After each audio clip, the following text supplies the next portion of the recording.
നമ്മുടെ വിദ്യാഭ്യാസത്തിൽ കലയ്ക്ക് അല്ലെങ്കിൽ എസ്തെറ്റിക്സിന്, കലാബോധത്തിന് യാതൊരു പ്രാധാന്യം കൊടുക്കുന്നില്ല.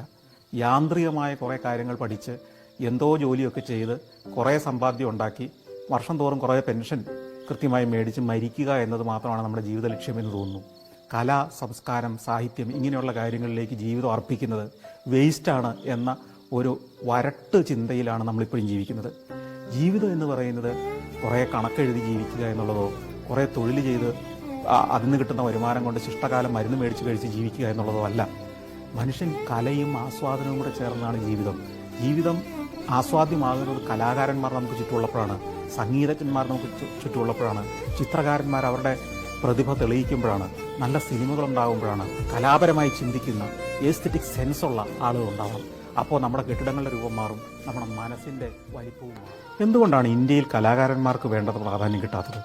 സാമാന്യ ജനത്തിൻ്റെ മുന്നിൽ ഒരു കലാകാരൻ എന്ന് പറഞ്ഞാൽ അദ്ദേഹം പറഞ്ഞ പോലെ തന്നെ നിൻ്റെ ജോലി എന്താണെന്ന് ചോദിക്കുമ്പോൾ ഞാനൊരു കലാകാരനാണെന്ന് പറഞ്ഞാൽ ആരും പെണ്ണ് കൊടുക്കുമെന്ന് തോന്നുന്നില്ല. അതെന്തുകൊണ്ടാണെന്ന് എനിക്ക് മനസ്സിലാകുന്നില്ല. കാരണം എനിക്ക് തോന്നിയിട്ടുള്ളത് നമ്മുടെ വിദ്യാഭ്യാസത്തിൽ കലയ്ക്ക് അല്ലെങ്കിൽ എസ്തെറ്റിക്സിന്, കലാബോധത്തിന് യാതൊരു പ്രാധാന്യം കൊടുക്കുന്നില്ല. യാന്ത്രികമായ കുറേ കാര്യങ്ങൾ പഠിച്ച് എന്തോ ജോലിയൊക്കെ ചെയ്ത് കുറേ സമ്പാദ്യം ഉണ്ടാക്കി വർഷം തോറും കുറേ പെൻഷൻ കൃത്യമായി മേടിച്ച് മരിക്കുക എന്നത് മാത്രമാണ് നമ്മുടെ ജീവിത ലക്ഷ്യമെന്ന് തോന്നുന്നു. കല, സംസ്കാരം, സാഹിത്യം ഇങ്ങനെയുള്ള കാര്യങ്ങളിലേക്ക് ജീവിതം അർപ്പിക്കുന്നത് വേസ്റ്റാണ് എന്ന ഒരു വരട്ട് ചിന്തയിലാണ് നമ്മളിപ്പോഴും ജീവിക്കുന്നത്.